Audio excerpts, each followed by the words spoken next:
great to see such a good group of people, really, that are interested in what the Howland family has been doing over all these years and before.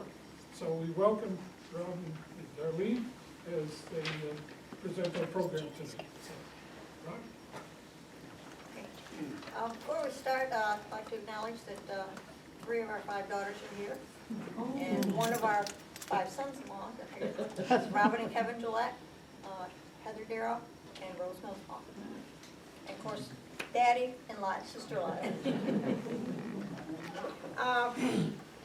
Ties to Fairfield go back to about, as far as I can figure, the early to mid-1800s. I've not done any genealogy work or anything. It's just all a little bit that I've gathered along the way.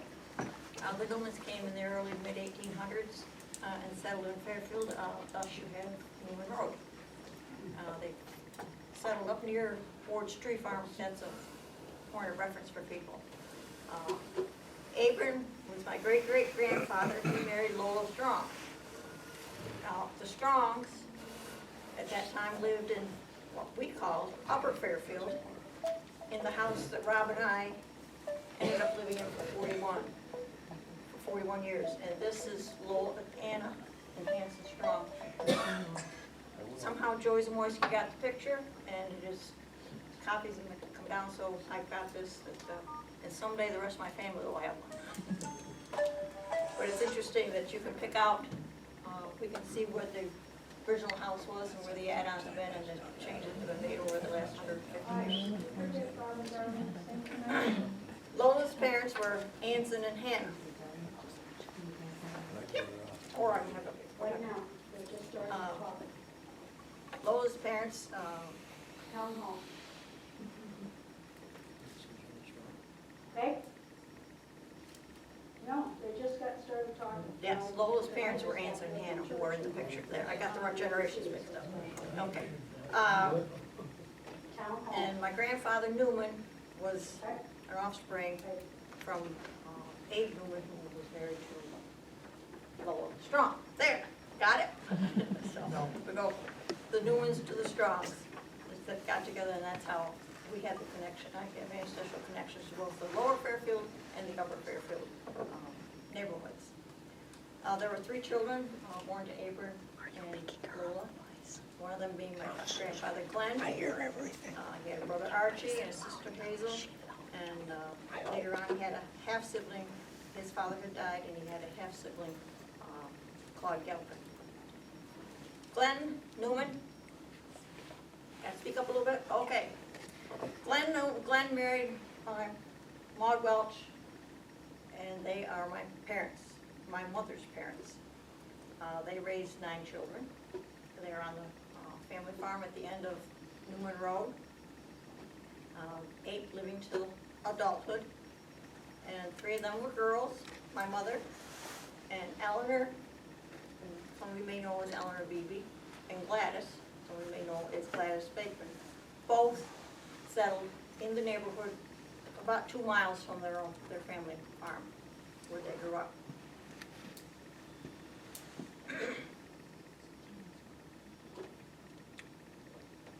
Fairfield, the family, Newmans were very faithful members of the Fairfield Church.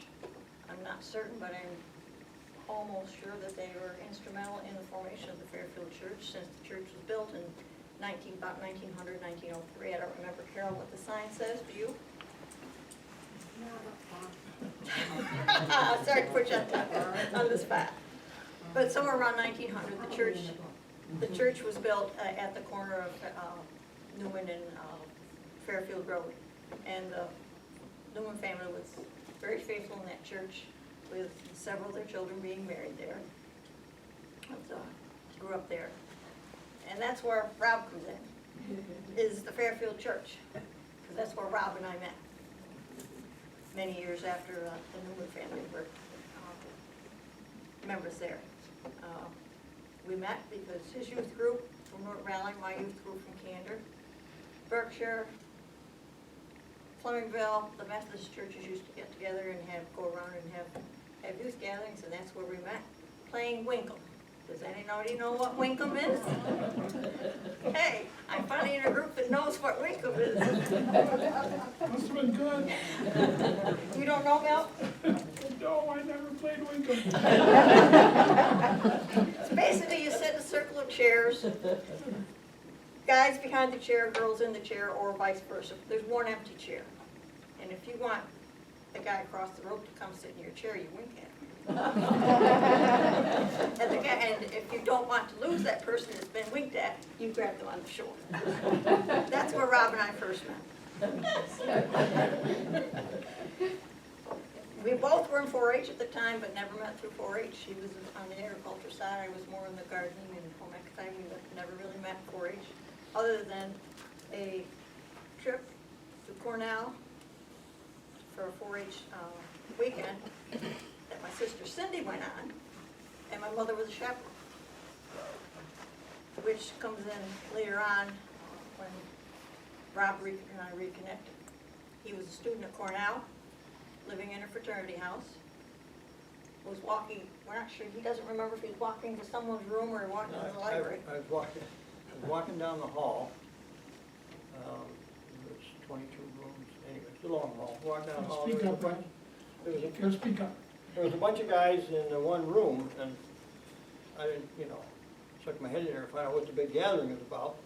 And they had a Cortland freshman directory, commonly known as a pig book in the college scene, because all the freshmen had a picture of where they're from and what their major was, and when the picture was taken at orientation, and they ran you through like cattle down a cattle chute, just step in front of the camera, click, step, click, step, click, and so very few people ever got a good picture, and so it became known as the pig book.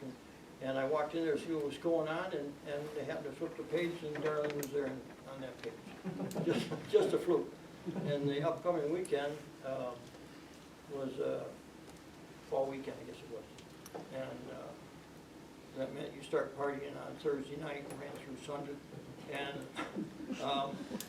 so I needed a date. And so at that moment, I had a date. He thought he had a date.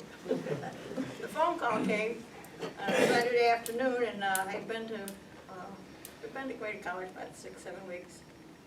I'd gone to a high school football game in Dryden with my mother and siblings, and I had asked if I could go to Canton the next weekend. What was the possibility of me being able to get to Canton next weekend to visit my friend Corinne? Well, Mother didn't think that was a very good idea. I'll ask your father. Okay, so I go back to the dorm. By now I've been made homesick because, I hadn't seen the family in a while. I was kind of homesick, and I was finally down, and then the phone rang. And he says, "Hi, this is Rob Howland." At first he asked, "Can I speak to Darlene Roberts?" And I said, "Yes, this is Darlene." "This is Rob Howland." I said, "Oh."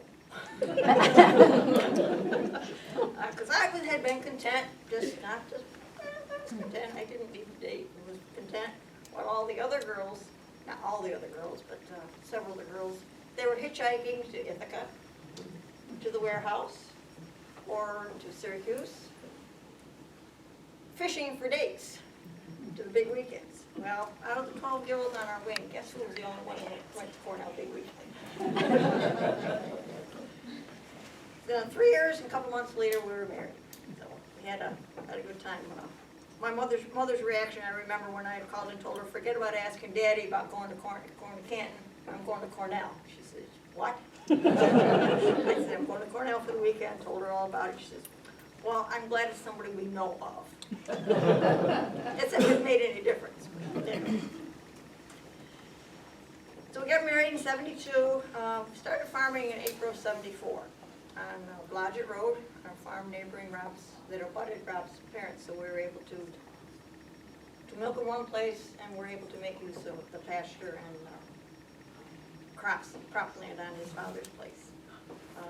We started by buying 36 cows from Eleanor and Lyman Hurd. I guess it was one of those years. I guess he sold out. He sold 4 times. He sold 4 times, yeah. I always heard the story he sold at the beginning of race season and started milking it when it was over. No, that's not true. place anyway. So we started out with the 35 cows, 35 or 6 cows from them, added some heifers in the fall, so we were up to about a 50 cow herd on a rented farm. Robin was born exactly 2 months after we started farming, so we've never farmed without kids. Someone once asked me, said, how do you, I don't know how you do it. I guess it was my mother-in-law comment one time when I was expecting the 3rd or 4th, and she said, I don't know how you do it. I said, Put her in a wheelbarrow. Put her. Put her in a wheelbarrow with all the instruments. yeah, that's what Daddy said. They spent a lot of time right here in the wheeling in the wheelbarrow. When Robin was little, they had the car seat, in a car seat in the wheelbarrow. And as I was doing calves and milking cows, she went down the alley with her dad. Had playpens in the barn. They were also entertained by the playpen by the barn cat. They got a little fussy, we just threw a cat in there for me to play with. That was it. So we farmed there on Bladder Road for a couple of years. On a warm June night, Rob was doing chores. I happened to be home fixing supper. He was in the barn with a milk tester, Clarence Orr. Anyway, the phone rang, and it was Joy Zamoyski. Now, I had grown up with the Zamoyski kids. They all were there to visit. Lila and Janice shared a birthday, so the families were very close, back and forth. Seemed like we had kids that, between their 6 and our 10, we all kind of lined up, paired up, and spent a lot of time over there. So I said, oh, what's Joy want? She says, I hear you're looking to buy a farm. I said, well, yeah, we'd like to have one of our own. She says, well, we're ready to sell. Talk? But it didn't take long. I went down to the barn and told Rob, and Rob kind of looked at Clarence, and Clarence says, good farm, yeah, go take a look. It didn't take us long to get done chores, and we went up that night. And back and forth all summer long, we talked about it. I went into Agway one day, and the salesman said to me, he said, did you go look at such and such a farm? And I said, no, we haven't done that. He says, well, you're going to buy the Zamoyski farm anyway, aren't you? Now, I hadn't told my folks. Rob and I hadn't told anybody. We were out to Steve. And I said, well, we're talking about it. And it seems that they kind of made up their mind that they were ready to get out, and they wanted to help somebody get started, and they were looking to hold a mortgage. So I guess we kind of fit the bill for them, I guess. So in April of '76, we moved to 178 Barton Road with 50 cows.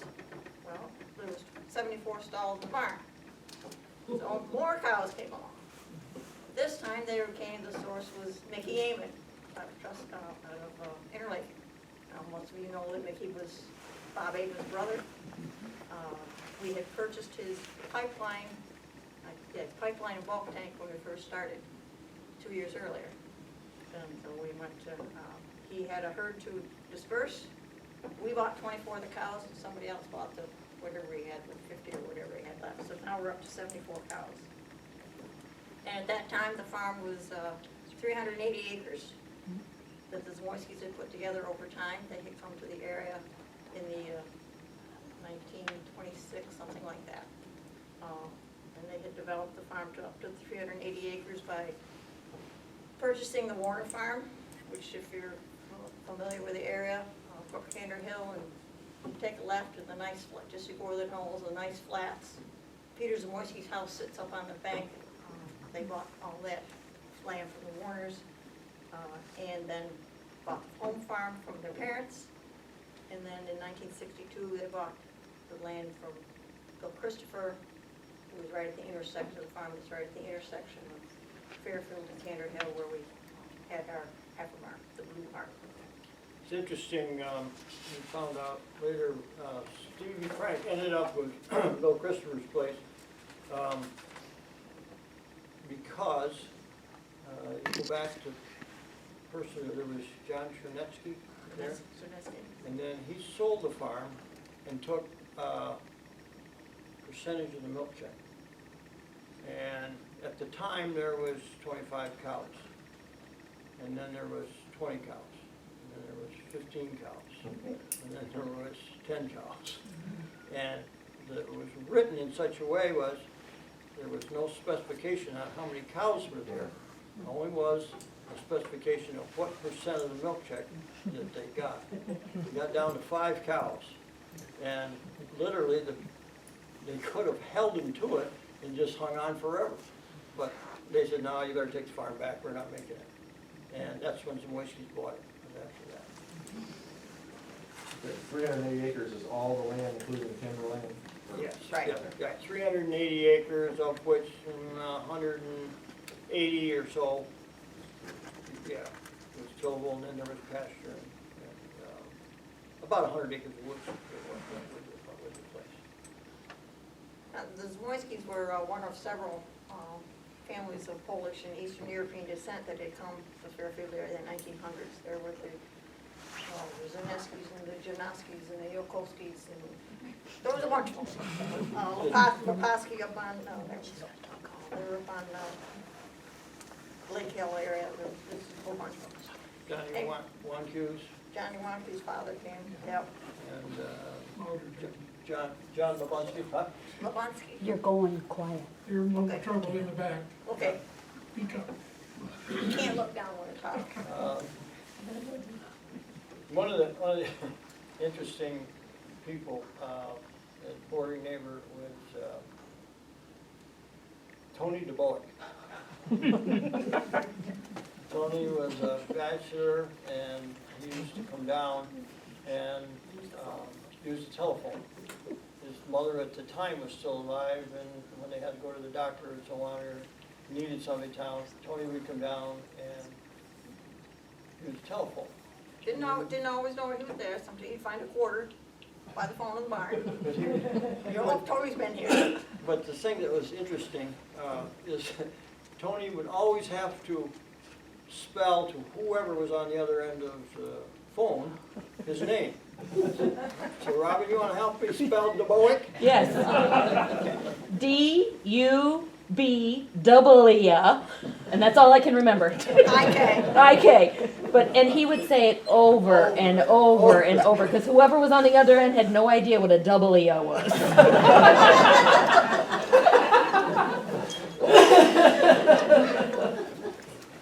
So we had, we had some characters in the neighborhood. There was some other non-Polish people there that I think, and I'm not picking on anybody, but any neighborhood, I believe, has Characters. Characters, I guess. And boy, where we lived, we had some really fun people up there. Darlene's Uncle Lloyd Bateman, he nicknamed Claudia Kirshner Mountain Flower. I guess I don't have to tell the story. Mountain Flower, she was a big woman, had a large family, and I think the story goes that Lloyd said she blossomed every spring. Then there was Teresa Toast, and old Bob Barden called her Katrinka. I don't know where the name Katrinka came from, but that we learned to call her Katrinka. She was a big woman, came out of northern Pennsylvania, had a small meat cutting shop in her house or in the basement. And I remember one day, I was hooked on the sprayer, headed down the road, and a drop pin jumped out.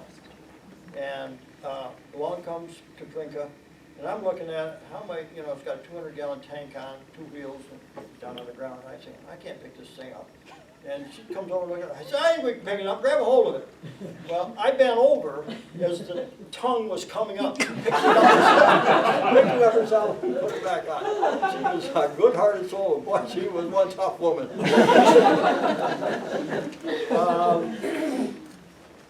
Lester and Lloyd had their days with Ed and Marion Herzog, and there was all kinds of rumors that floated around the neighborhood about that. Probably the most fun people in the neighborhood were Bob and Polly Barton, the older folks. They were good for an evening of laughs any day of the week. We used to, in the early years, when didn't have any money, didn't have any time, didn't go anywhere, and we'd take Robin and Holly were little, and we'd go up to Bob and Polly's for the evening. I remember Go for a walk. we'd walk up there. One evening, sat back by had a picture way on the back of the house. And Bob and I sit there talking. Bob was involved in politics and loved to talk politics, and so I'd sit and listen, and we'd have a dialogue back and forth. And Darlene and the kids and Polly, they'd be floating around the house. One time, I'm sitting there listening to Bob, and he's starting to tell a story about somebody, and Polly walks by. What he said, do you And- remember? And he says, you remember so-and-so? And it didn't make any difference, I remember it, it didn't hurt the story at all, and I could walk by, here comes Polly walking. Jesus Christ, Bob, he hadn't even born yet! Off she went. Bob never even broke a smile, never broke a word in his mouth, kept right on going. That was the experience we had with Bob and Pauline, but then one evening, Ron and Hannah Robinson happened to stop by. I said, oh, what are you doing in the neighborhood? He says, oh, we've been up to Bob and Polly's show. So it wasn't just us. It wasn't just us. You know, we could go on. The stories that came out of the knowledge of Bob and Polly and the things that they had done, just unbelievable. When Bob had a pond up Jenksville Hill Road. He's walking down the pond from the pond one day, Polly and her sister walking up the road. And He had Bob driven was them. He drenched. had driven them. Yeah, he drenched from the shoulders down. And Polly turns to me and says, what happened to you? Well, Jesus Christ, I got my socks wet. What he had done was he backed the pickup truck into the pond with a load of sand on it. And it wasn't it was a standard shift, and he didn't set the brakes. Started shoveling the sand off. Truck, whoa. He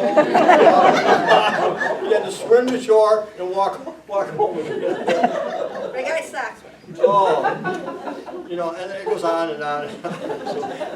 One more Bob and Polly story. Bob had a set of mules. And then years ago, he started up Jenksville Hill and it gets real steep. So they had a little, Yeah, the had road side went the straight, and road then there went was a straight up, but gradual another place road you went go around. So everybody went around. Well, he's gonna go up on the hill with these mules and he's got plow or something behind him. And Pauline comes up to check on him later and there's Bob, like this. Mule one way on one road, mule on the other road, with a tree in the center. And he couldn't get him to back up. Oh, enough on that. Anyway, the house there, where Morrissey's lived on, well, it became Barden, finally was named Barden Road. Back then, it was Upper Fairfield, I guess.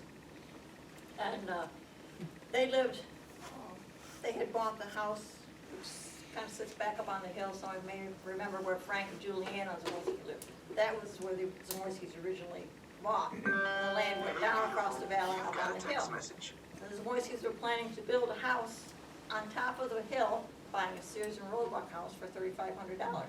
They were going to build a house. Well, Ray Dewey lived down on the flat where was our place, and he said, well, for $3,500, I'll sell you my whole farm. So that's how they ended up buying the place where Rob and I eventually ended up. The house was empty during the 30s and 40s. Was used as a kind of a community gathering place for the Polish community. My mom and dad remember going to dances, the community dances there. And Joe and Steve moved in 73 or 43, and then we moved in 76. I guess that brings us up to when we got there. So when we arrived on the hill in 1976, at that time there were 5 operating dairy farms, and all of them had herd sizes 30 to 50 cows, which was really common at that time. Steve and Frank had 70, but it was 2 brothers farming together. So again, 30 to 50 cows in that neighborhood. Interesting thing from a dairy industry standpoint is there was 4 different milk companies that were picking up milk out of those 5 dairies. And I can remember in those early years of farming, you know, from a legislative standpoint, it was a constant fight to try to get the milk companies to do a more efficient job of picking up milk. Because when we moved there, like I said, there was 4 milk companies. We had 3. 1 truck stopped at our place and 2 other trucks went by. And it was terribly inefficient, and it was a battle for a number of years finally did get resolved later on. When we started out, pasture was still a real common thing with dairy farms, and we used pasture during the summer months. Small square bales, nobody really knew any much different than that. There was more than one year that we put up 20,000 bales a year. Not a small task. I was a lot younger at the time. When we first started farming, Dale Gunther down on West Creek. Dale started less than a year before I did, and we hooked up together and shared equipment and shared labor.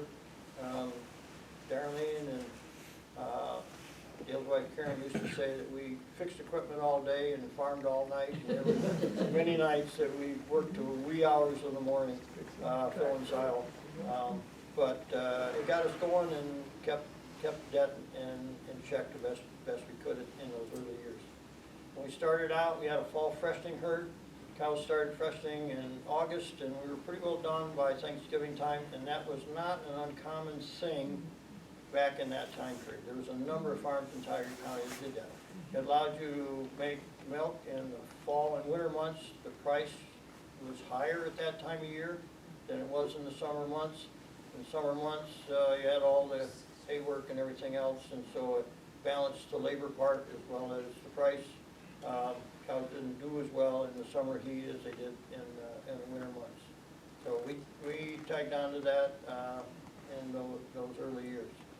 I remember when we started, Floyd Dunning was an AI technician down on West Creek, and when he found out that we bought some open place, he said, there isn't a man alive that can take care of 70 cows by himself. And I told him, I said, mark my word, by the time we get done, those 70 cows are going to be one small herd. And I didn't realize how insightful that statement was if you look at where we are in today's world. When we started on the hill, Bob Barton had sold his cows and now had a flock of sheep. One of the interesting things that happened, Steve built a new house on Candor Hill. Frank and Juliana stayed in their house. And one Sunday they were coming home from church and we were trying to get haying done. And I borrowed Frank's tractor. And I was partway home on Barton Road and Fenbelt Road. And Frank, he was an industrious guy. Steve and Frank never threw anything out, I swear to goodness. And I And they didn't sell, when they had the auction, they didn't sell anything out of the shop. And so Frank comes, he said, what's the problem? I said, oh, I broke a fan belt, I guess I'm down for today. And he said, oh, let me think, he said. I think you go in the shop about halfway back and there's a old fan belt there that it probably gets you by till tomorrow. Well, I grew up in, if you know where I grew up, you know I grew up in a different circumstance and things were neat and clean and we didn't save any trash. I stood about as long as I could and we went in the shop and we cleaned house one day and everything went to the dump, including the fan belt that he thought I ought to have. I don't think he ever let me forget that. As Rob was cleaning the shop though, a few days prior to that time, as Rob was taking stuff out, Frank and Steve happened to come by and they would, well, you might need this. You might need this. They were carrying back in. They were carrying it back. It's all in good fun. We just let them think that they were helping us, and then we just did what we wanted to do anyway. Yeah. Rob mentioned the amount of small square bales we put up. I did a lot of the baling, and the unloading of the hay was left up to, Rob liked to be in the hay mound to make sure it was stacked right. And it was not unusual to have 6 or 8 teenage boys helping out with hay. Now, they would come, we would start 1, 2 o'clock in the afternoon, go to 8, 9 o'clock at night. Then they go out and do whatever teenage boys do on a summer night. And then they'd be at Iron Kettle the next morning, 8 o'clock, to pick the strawberries. And I got to the point where I say, I don't care what you're doing, but if your folks calling or looking for you, you left here at, okay, Mrs. Howland. And it also got to the point one time, I said, That many. I don't care what they're doing between loads. If they're smoking under the bridge or whatever, as long as you're not doing the barn, I don't care. But it was a lot of fun, and we often thought we'd like to go back and try to recreate a list of the number of boys that have worked for us. Every once in a while, we'll run into somebody and say, oh, yeah, we put in hay for you one summer. And yeah, you did. We had a couple of girls that actually helped. Yeah, we Yep. did. They were good Yep, help. Sharon Malone's daughter, Lori? Yeah. Lori Rockwell, was one of our mainstays one summer, and of course, she could work, keep up and outwork most of the boys that worked for us in summer. Having 5 daughters probably helped that cause. Well, they were little. Yeah, yeah, we were really little at that point. The girls were really little at that time. One story with about having all the help around, I happened to be at the top of the haymow, guiding the bales from one elevator to the other, the outside elevator to the inside elevator, and the Schwartz man came. And I saw him, I saw him, because he used to stop and get a big order, because they didn't come into the village at that time, they just stayed in the hills. And so he usually got a pretty good order at our place. Well, I look out and he has opened up a box of fudgesicles or sandwiches or something, and was giving the little girls a fudgesicle or whatever it was, and the boys on the wagon. I come down to the haymow and I said, there's 4 more in the haymow. He was a little careful after that, but if we were unloading hay, we usually didn't get a treat. Holly was born in the 70s. Our first winter there, we had snow Thanksgiving. We had 20 inches of snow on Thanksgiving. So by the time she was born in February, we had enough snow you couldn't even ride snowmobile. It was so. What year was that? 77, 76, 77. When did my dad die, Gene? 76. That I fall. remember that winter, I remember that year. I never covered strawberries that year. Couldn't see them. Like you say, we usually do in December. Yep. It was covered also all the year. Couldn't find them. No. We had a mounted corn picker, and I bought the corn picker at Moisky's auction, and I borrowed Ed's tractor and mounted it on the tractor, ready to go, the day before deer season.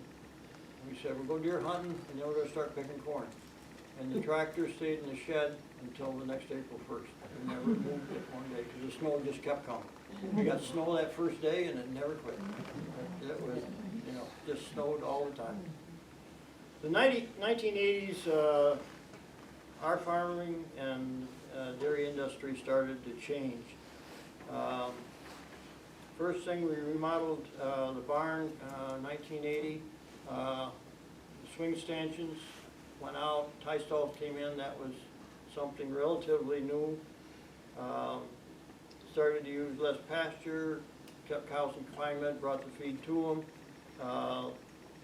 Instead of 4 milk trucks, we're down to milk trucks but tractor trailers, which became a common pickup thing, and so driveways had to be made accessible to accommodate tractor trailers.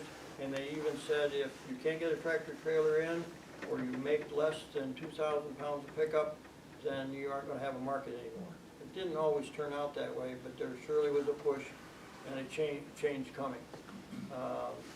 By the late 80s, there was just myself and John Lebunsky were the only dairies left. John Lebunsky took over for Tomex, and if it hadn't been for him taking over Tomex, I would have been, by the late 80s, I've been the only one there. From an industry-wide standpoint, BST, bovine somatotrophin is the technical words, came along. It was a product developed by a researcher at Cornell where it was a growth hormone. You probably, if you could understand better, you injected that into the cow and could see a 10 to 20% increase in milk production. And researched and fought back and forth within the industry if we needed it or we should be having it. And finally it was released, and there was all kinds of prediction how low the milk price would go because of the increased production. And it did happen to a certain degree. I don't think quite to the degree that they expected it to do.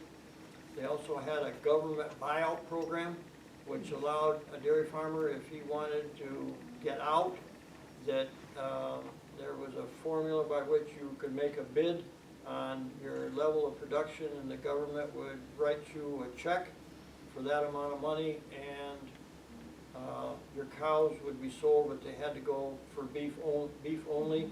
They were trying to take beef or dairy cows out of the production chain to try to get supply and demand in some sort of a balance. Like a lot of government programs, it worked for a little bit, but didn't really solve the problem. And because of all the talk of farms needing to get bigger and the price going down and so on, Darlene and I, with the prodding of a professor of farm management that I had at Cornell, we looked to leave Candor and go elsewhere. And his point was that we were good enough managers and young enough that we needed to look to get a little bigger, that the opportunities were there. And land resource, And, and better land and resource. better land resource than we had. We ran head-on into a problem within the family when we did that. Because Darlene and I were ready to go and ready to look. Robin and Holly said, no, you're not until we get done graduating from high school. We were in late junior high, early high school. Yeah. So, And nothing penciled out as good yeah. as it did back Yeah. home. We went to where we were there in Fairfield because at the time we went there, we could afford to make the payments. And it was interesting, 15 years later, we ended up staying there because we could afford to make the payments, and we had to make the choice between, do we go somewhere else, take on more debt, and still be in debt potentially till we're 60 years old, or do we stay where we are, do as good a job as we possibly can, and have a few years of farming debt-free? And between the kids not wanting to leave and the notion of it would be nice to farm debt-free for a while, we ended up staying there. So it was a good move. The buyout did attract some other farms here in Candor. Peter Ward was one of them that went on the buyout. I can't remember the others, but I think there was 4 or 5 here in the town. Huh? Jerry Hyatt. Went out. So there was a number of them around the county that did. It was a bidding price. You could bid so much a hundredweight, and you were basically bidding against your neighbors. So if he bid $20 and you bid 22, and the government was willing to spend so much money, then there was a cutoff at some point. And I remember there was one guy up above Ithaca that bid, because nobody knew what that cutoff was, and he bid 5 cents less than the cutoff. He somehow figured it out or got really lucky, and he got everything he possibly could. And the bid turned out to be somewhere in the low 20s. One-time program, and that is it. In the 80s, in the 70s, we had Darlene's brother Marvin and Andy Zamoyski as part-time help after school. Darlene and I did the rest of it, along with Dale in my relationship there. By the 80s, we had full-time help. Marvin had graduated from college and was working for us full-time. And then Marvin left, and Rick Gillette, Kevin, my son-in-law's older brother, worked for us, I think, for 13 years full-time. So starting in the 80s, we had a full-time helper around, and by then, we really needed it. It was a lot of work, no question about it. Also in the 80s, the girls are getting a little bit older. As I said, Robin was born in 74, so in the mid-80s found Long Cane 4-H for the girls. Robin and I both grown up in 4-H, and I think Robin was in 3rd grade. And her first project was a lamb from Mrs. Barden.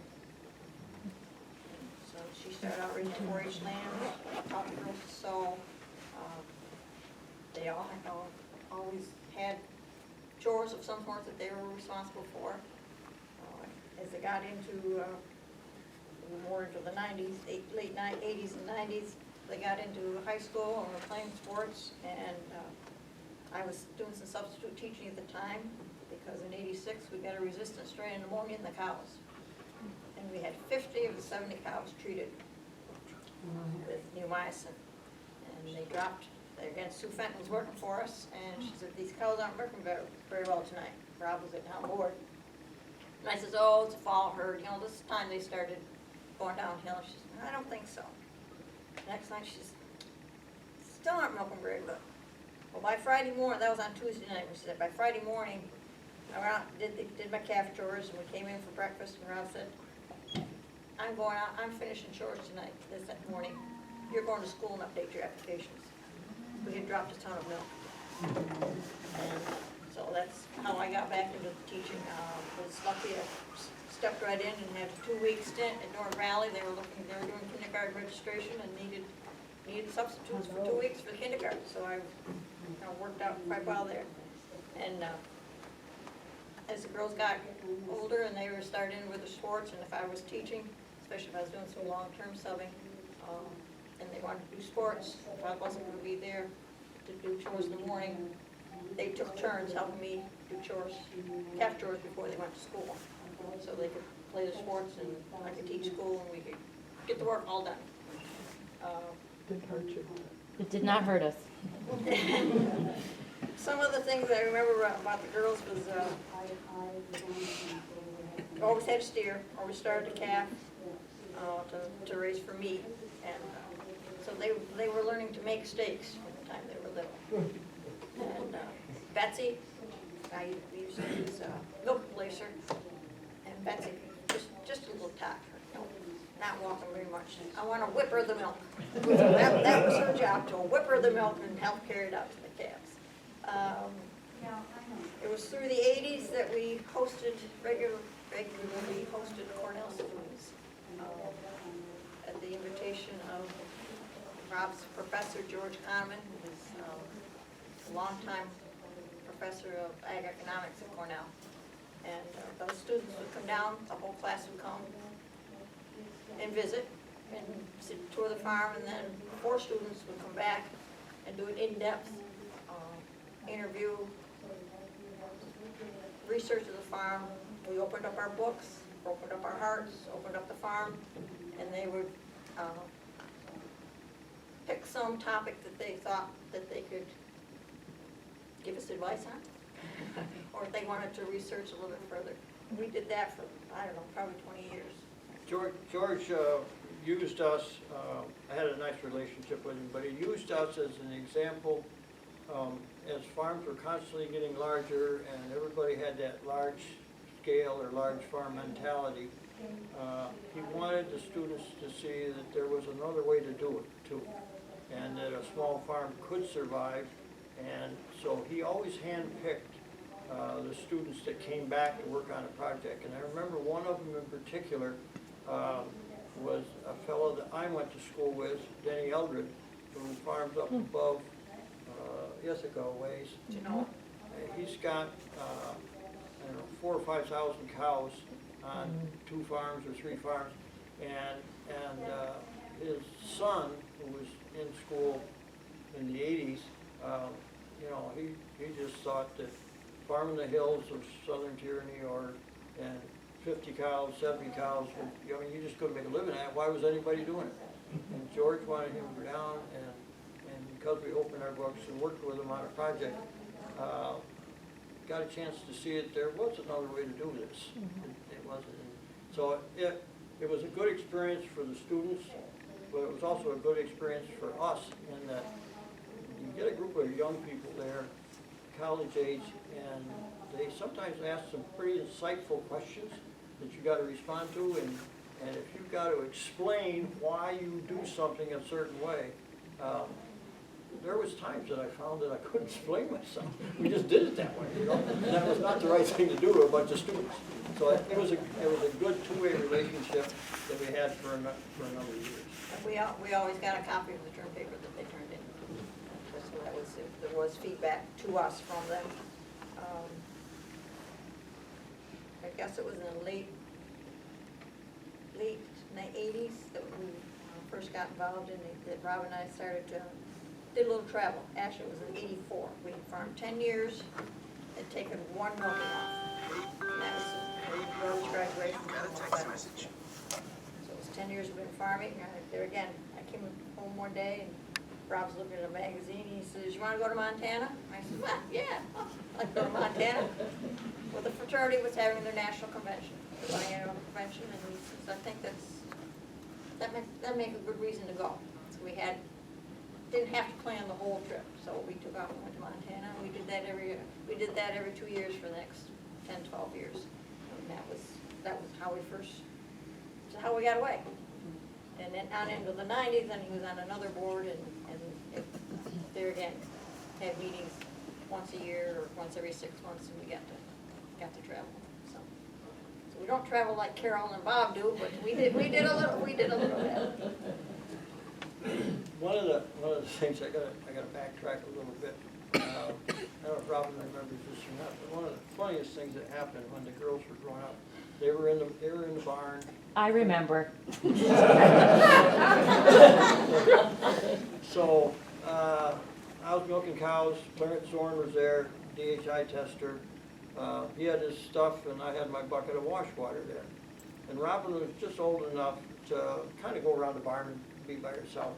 And she's coming down through the barn backwards. She'd figured out how to walk backwards without looking behind her.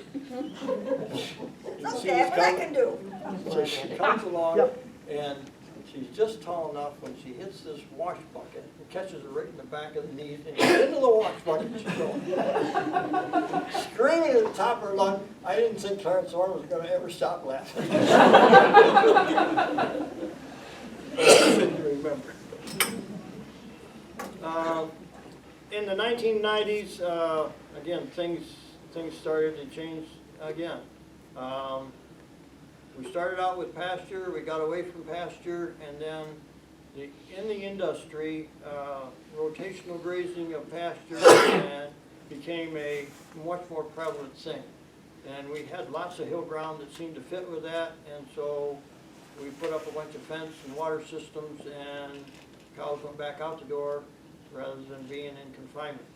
And we had some good times with that, but we also struggled with it. And we struggled with it because we had always strived for high production.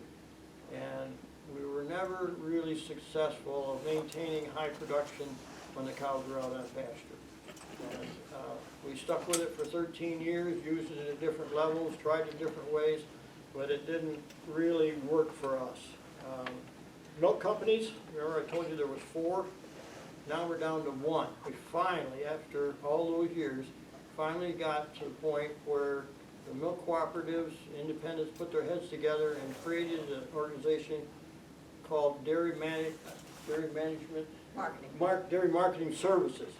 And they were an umbrella group, so somebody sat in the office and said, across the Northeast, we got 900 trailer loads of milk a day. I'm picking the number, but 900 trailer loads a day. And this plant needs so many, and this plant needs so many, and so they became the coordinating group.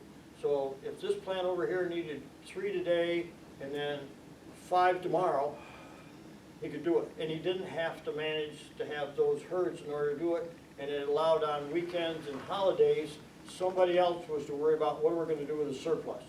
And so there became a management group that looked after the assembly of milk, which should have come many, many years before that, but finally did. We switched away from the fall freshening herd to a year-round herd. We did that as our milk production went up. The cows that were hardest to get bred back and keep on that fall schedule were always the highest producing cows. And so we gravitated away from that, and it also allowed us to grow in numbers because we started to keep dry cows year-round someplace else. In 1996, we had a barn fire, and the heifer barn at the corner of Candor Hill was gone. And when we built that back, we built a place for specifically freshen cows and to put the dry cows. So it allowed us to have the 70 or 80 cows we had in the milking barn and keep that full all the time, And then we always had 10 or 15 dry cows to go along with it. Computer age started to come along, and that found its way into agriculture. We had a computer feeder that fed concentrates, ran on a monorail around the front of the cows. Had a computer on the front of it, you could program, and so every cow got their concentrates fed based on milk production. So if we had 74 cows in the barn, we had 74 different rations, and the machine would Potential. feed that grain multiple different concentrates. You know, there was a corn bin, a soybean bin, a mineral bin, and so on. Would deliver each one of those, whatever, and it would do it up to 8 times a day. So we were feeding grain every 3 hours, and I never had to be in the barn. Now, like all good pieces of equipment, if you've been around equipment, you know what happens. Sometimes it doesn't work quite like it's supposed to. When we first got it and got it up and going, you know, it was an amazing little tool.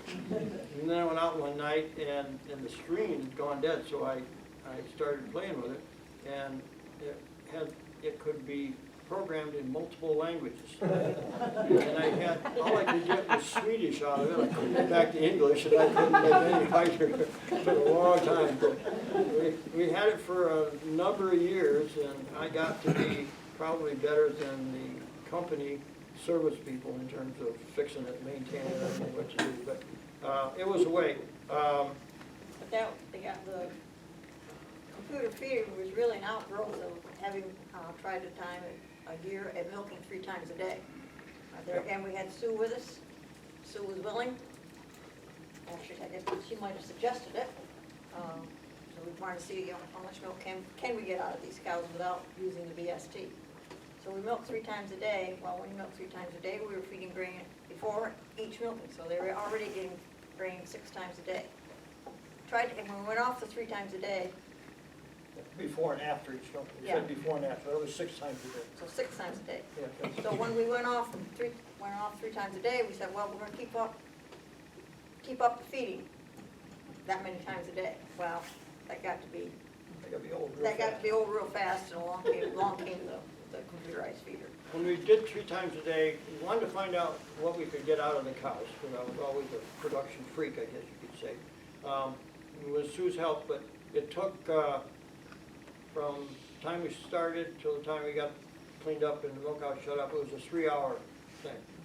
So if you milk 3 times a day, that's every 8 hours, right? And it takes 3 hours. So 8 minus 3 is 5. And so you had 5 hours between milkings to do something else.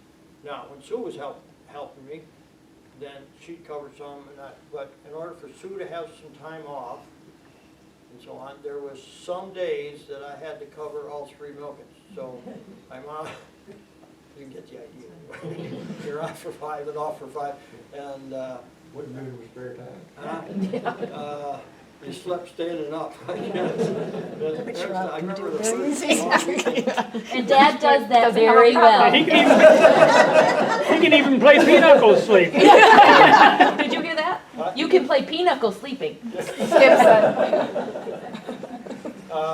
And still visit. I remember the first weekend I covered 3-4 days in a row. And I found out I wasn't near as tough as I thought.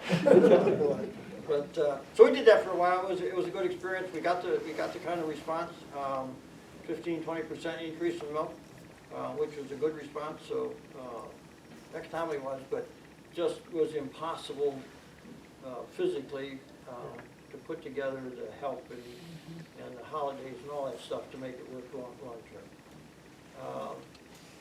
Farm size started growing. When we started out at 70 cows, we were probably on the higher end of herd sizes, and by the 90s, we were headed downhill on the lower end of number of cows per herd.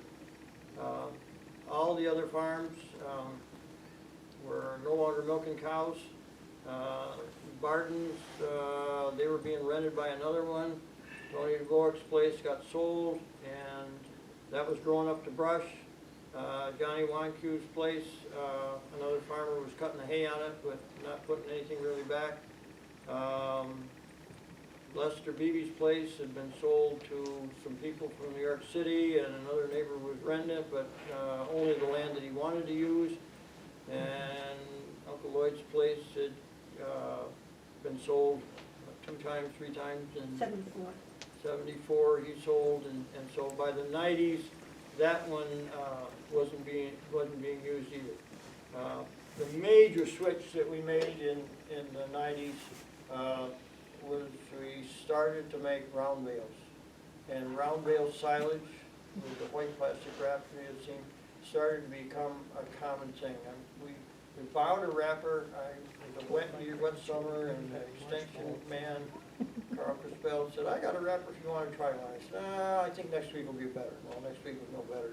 Finally, I borrowed his wrapper, and we were going to make 50 or 60 bales just to try it. We ended up making 200, 300.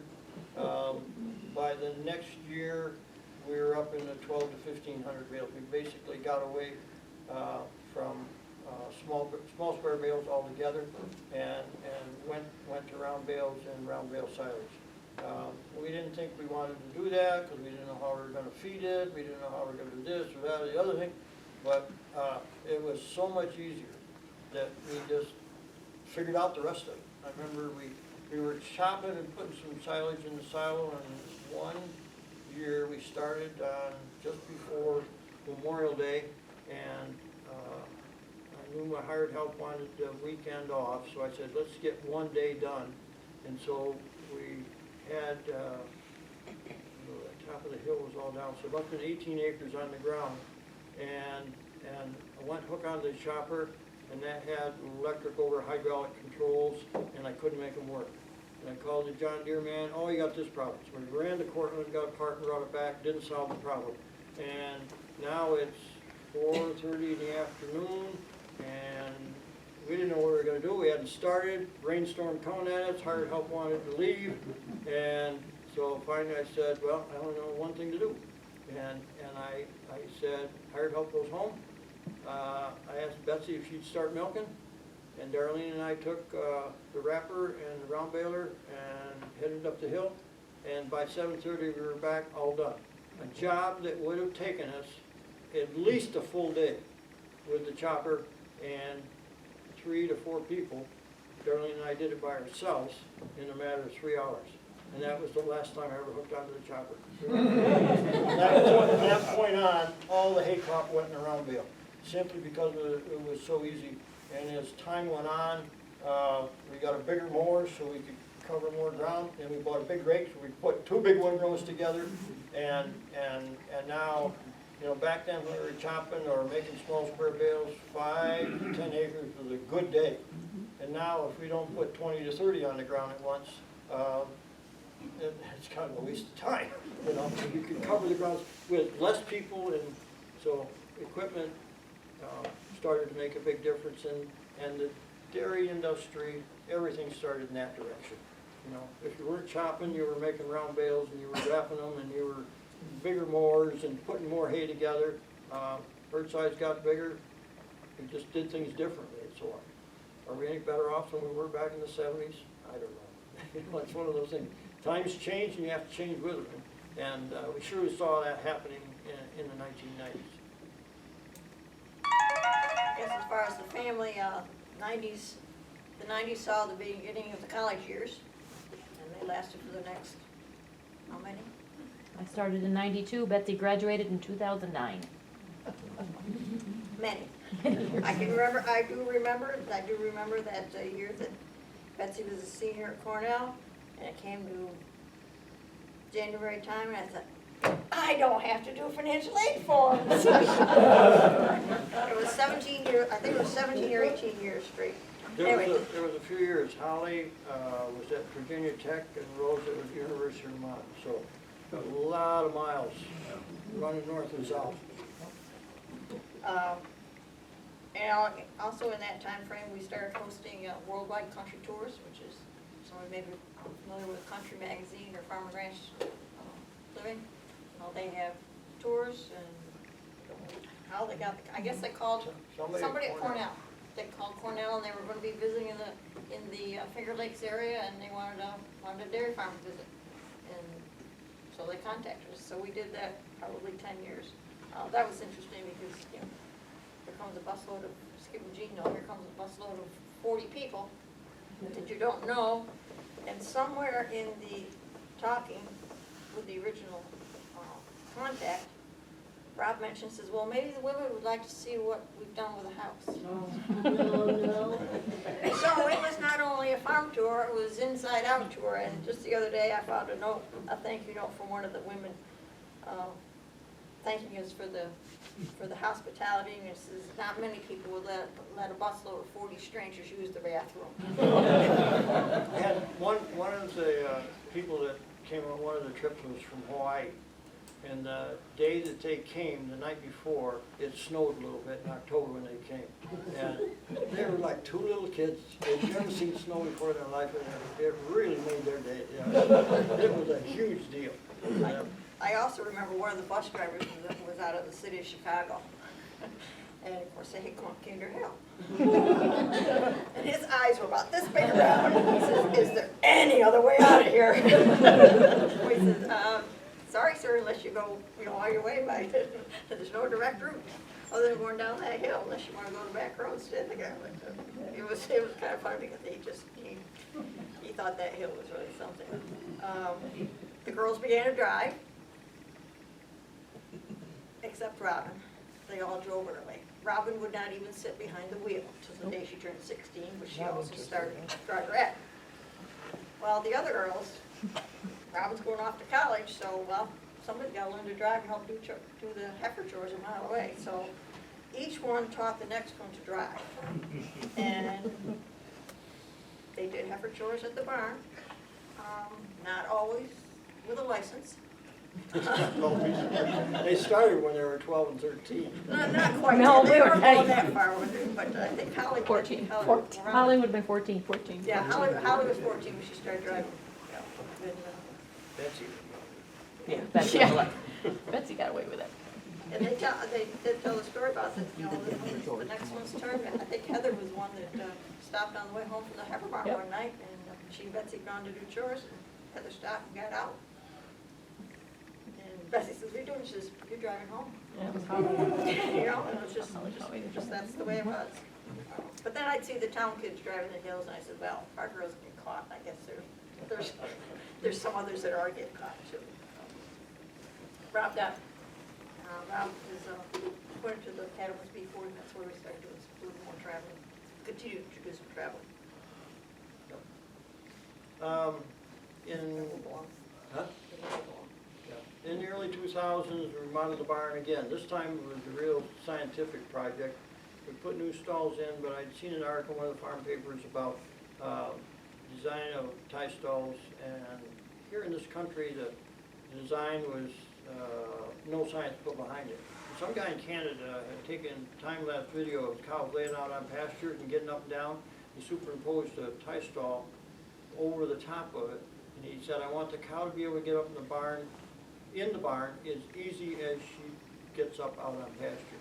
Went to Canada, did our research, got a company here in Pennsylvania to build us a stall like we saw in Canada, and remodeled the barn. Went from 74 cows down to 70 cows. We lost 4 stalls in the barn. We were worried about the cow numbers going down rather than up. But No, we went from 80. Went 80 down to 74. 80 down to 74. But it was one of the best things we ever did. We spent about $40,000, and we recouped the money in less than 2 years. Milk production went up, milk quality went up, cow turnover went down, just everything. I thought, you know, how did I learn this when I was just starting out? But it was really quite a new thing, and we got a few other people to do what we did. But in general, what I saw, the people that came and looked or that I talked to, they would find money if the tractor went bad or the baler went bad. They could find the money to replace that. But if the stalls were too short or too narrow or the wrong height, somehow couldn't find the money to do that. It was a little on the frustrating side from there. We over the years, have done a number of conservation projects, got to be more and more the right thing to do in the animal agriculture world of getting the animals out of the stream and keeping runoff from getting into the stream. So we built bridges and poured concrete and remodeled the barnyard and a number of other things around the farm to accomplish that. Built a bridge to go across the stream rather than have to drive through it with a tractor and spreader. So that became an important part of what we did. I had a guy visit our farm one time from the state of Washington. And if you know where we live, the stream went right by the house and the barn. And he said in the state of Washington, they would come in and shut you down tomorrow. He said, just would not allow you to farm that close to the stream. And I said, how close can I be? And he said, no closer than 500 feet from the stream with anything. And that was the whole farmstead. So that told us what was coming down the pike and that we needed to change. In the early mid-2000s, so on, after we remodeled the barn, kids are all grown, and started to think about life after milking cows. Keeping the pace that we had over the years was starting to take its toll. So we started to do some thinking about that. As there again along in the 2000 drop said the girls were getting gone, going to college. I guess Heather graduated 2001 high school. So I think it was 2003. We started hiring summer interns. They would kind of work from end of May till August. And what they would do, they would cover the nighttime milk. They would come in at 1 o'clock in the afternoon, cover the nighttime milking, put the cows to bed, which allowed us to stay in the field. Somebody didn't have to quit, to take care of the cows. And at the time, we were doing a lot of rotational grazing with the pastures, so there was a lot of fence moving.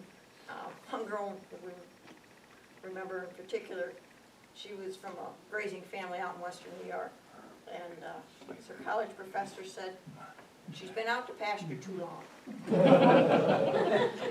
She was gung-ho, and at that time, we didn't have the milk cows on pasture. And we, to this day, we're good friends with Holly, we see her periodically, but she had to learn a different way of using pasture when she was with us. We were still doing the rotational grazing like they were doing out there, only we were doing it just with our young stock, but we was kind of thought that, and then when she got done, had a farm meeting one day, a pasture meeting, and she was a student at Cobleskill, and no way was she going on to school. No way was she going to go on to Cornell, Virginia Tech, or anyway. She was going to go back and farm, or go to New Zealand. That was her goal, to go to New Zealand, where they did a lot of pasture. And so we had this meeting of farmers standing around the group, and Rob and I had asked her about going to college. No, she wasn't going to go on. 2 years was all she was going to do. Someone in the group said, when you get done at Cobleskill, are you going to go to Cornell? She looked at Rob and I with daggers, like we had planted the question. And we said, no, Holly, we didn't plant the question.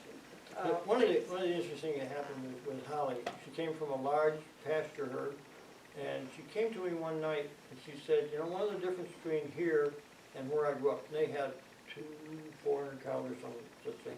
She says at home, he says, if a cow sneezes or coughs, he said it may take a week before somebody picks up on that the cow's got a problem. He says around here, if a cow sniffles once, there's 4 people asking why. and I'll always remember that, because that was a real difference. And that's one of the things that the farm size that we maintain over here allowed us to do. And it's one of the things we had to do. If you're going to be small, you got to do something better than everybody else does, and that was one of the things we did. Like my note here says, I got a little quote here, that said the girls were going on, and Betsy is 4 years younger than Heather. Betsy's our youngest. So Betsy had Dad alone for 4 years before she started school, and she had us alone for 4 years after she graduated, or after Heather graduated. I remember one time she was talking about her, about the work, they were discussing what was one of the work, and Holly commented about, I can't remember how it all went. Anyway, they were talking about who did more work, who had more work to do. And, you know, Betsy, I guess, was playing a little bit. And Holly says, we all did our fair share. And she says, yeah, share. And it kind of shut Holly up a little bit. But the girls all had somebody to share with. And after 2010, things in our life started to change. Rapidly, we tried to sort out what we were going to do with the rest of the way, because we'd gotten to the point, we were approaching 40 years of milking cows, and we kind of felt that was about long enough, and stress and strain and the hours were starting to take a toll as we got older. 2014, we sold the cows. It looked like we were some sort of genius, because in 2014, the price of milk hit its all-time historical high, and the price of cows went there too.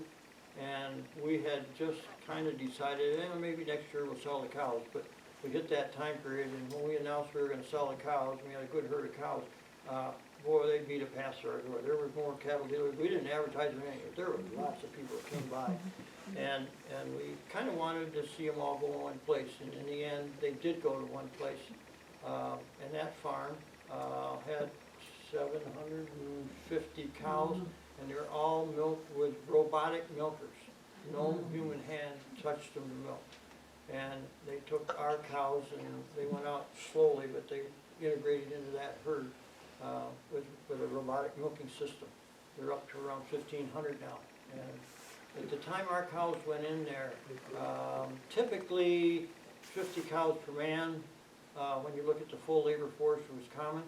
And on that farm, they had 700 and some cows, and there was 3 or 4 people that managed the herd, and that was it. So everything was, there was more computers, and that was fine for a younger generation, but for us, you know, I'm too old and just not smart enough to, I didn't grow up with it, I guess is a fair thing to say. But we did look for something else that we could do with the farm. Besides milking cows, we looked at beef cattle, couldn't make that cash flow like we wanted. With Betsy's help, by now she's done at Cornell and working for a statewide extension program, and she helped us be put in contact with another farm that was just in the business of milking cows and wanted somebody else to raise the heifers. So we switched from milking cows to contract heifer raising in 2014, and we continued that until this last fall. There was a transition period from 2017 until then. The big part of what has changed in our life, and that many of you probably know, is that now there's an Amish community. And the reason there's an Amish community in our neighborhood is because Darlene and I, after 4 years of doing what we did, were pretty attached to the farm, pretty proud of what we'd accomplished, and didn't really want to just see some wannabe farmer run it back down in the ground. We really wanted to see something good come out of what our efforts were. So we kind of put the word out there that we might sell the farm, much the way we did the cows. And we had one fellow that was a car dealer from Cleveland, Ohio, that had lots of money, took a real liking to our place, and he wanted to buy it bad. We had no intentions of living there. yeah, it was We just figured out. and then there was a couple other farmers that wanted it as an add-on, and they were really interested in the good land that we owned down by the heifer barn. None of that sounded like it was going in the direction that Darlene and I wanted it to go. So, back to daughter Betsy's help, she was working with this, I guess Farm Credit at the time, and she was at a Farm Credit stop, kind of stowed away, I think. Got talking to the guy after doing what she normally does in the farm's visit, and said, oh, my dad's going to sell someday. You know, you guys ought to really look at his place, that might work for you. And that started a ball rolling.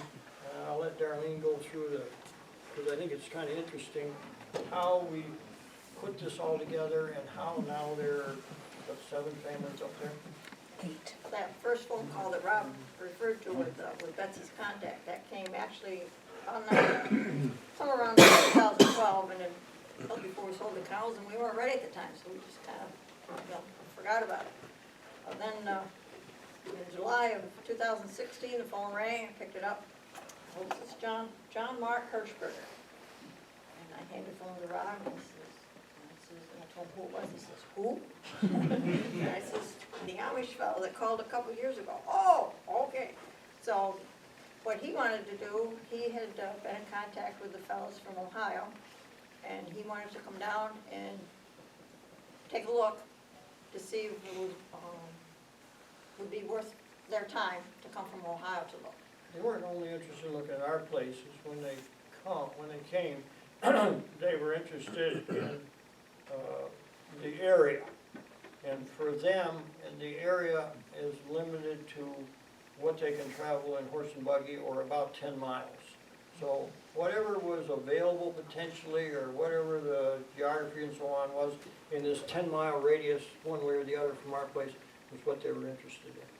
So we showed them our place, took them for a ride, didn't hear anything back for 3-4 weeks, and then Rufus Troyer called. And he wanted to come and bring a few more farmers, and wanted to come take a look. Rufus was from Ohio. Yep, it was from Ohio. The first guy came to look and then passed that information on to Rufus. And so we showed them our farm, and then we took a ride down Fairfield, down West Creek to Flemingville, by the Kwiatkowski farm, back up 38, across Blodgett, up West Creek. How far did we go? Up West Creek, up past Lusix, and just kind of showed them what was going on in the area, and if there was a farm that was empty, what we might know about it, and who was farming where. Just kind of showed them the general, everybody came back up over the hill from Speedsville. So they came to visit. The Kleins, who are here now, were also on that visit. Then it was phone calls back and forth. Somewhere along the line, Furman Kaufman called, and we called Rufus back and said, we got a call from Furman Kaufman. He says, he's not part of our group. And meaning he was not in their church community. They knew of him, but he was in the next farm, and somehow the word had gotten out. And so, anyways, they all came together, came back to visit in October, this time bringing the Weavers with them, who eventually came. Still, things went on back and forth, and by the time it came January, then Rob says, yeah, looks like maybe something could happen here. So he said, well, let's go out, and we've been, just like any group of farmers. There's neat farmers, there's sloppy farmers, there's good farmers, there's poor farmers, so let's go out and take a look and see where they're from. Rufus called, and Rufus was kind of the leader. He called in early February. I don't know what he exactly wanted at the time, but I said, Rufus, I think the next thing we'd like to do is we want to come to Ohio. And while we're in Ohio, we want to see your farms. And I said, I want to have a sit down with anybody that thinks they want to come to New York, and I got a whole bunch of questions and a whole bunch of information that I want to let you know about. And what I was after was answer to my question, but also I wanted them to know what kind of a farming area this was, what kind of soil resources they were talking about buying. I didn't want any surprise. I wanted them to know what they were really getting into. And I was trying to figure out just why they wanted to come. So we went to Ohio for 2 days. Well, we left Friday morning, we were back Saturday night. That's 2 days. Just 2 days. And it's a 7-hour trip. So we got out there mid-afternoon. I guess we had supper. We had supper with Rufus and his family, and walked around their farm. And then we went over to the Weavers, where everybody got together. There were 40 Amish, and Rob and I. 30 of them were children. And at that time, they were 2 to 22, something like that.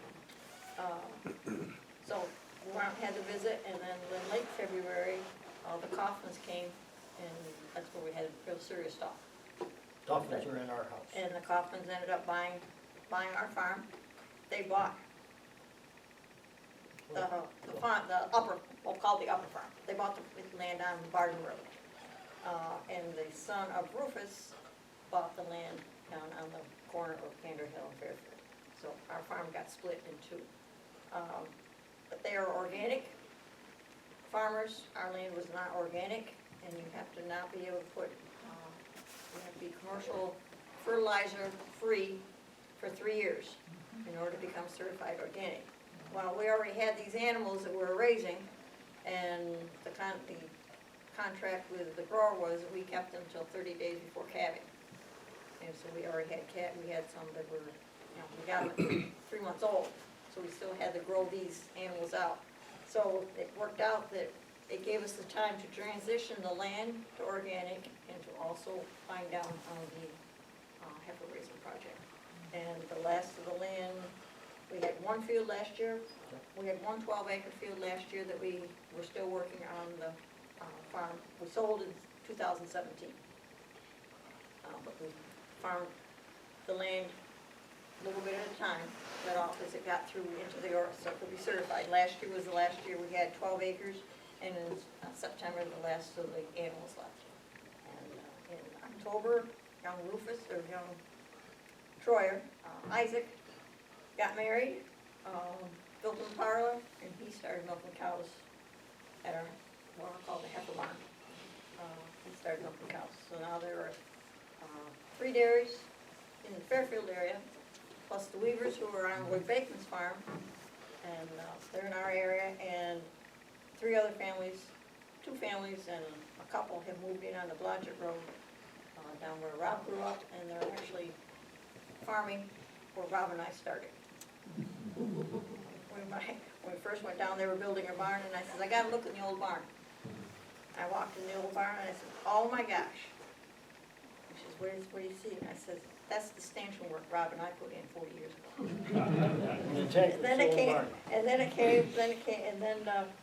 came time for maple syrup time last spring, and the bulk tank that we started with became one of their collection tanks out in the field. And I come full circle. And then the last of the group that came, they came last March, and they're on the, we always call it the Lower Castor Place. Beer Friends lived there many years ago, on Barden Road, on the Barden. So, when the ones that have come, our farm was the only one that was an operating farm at the time.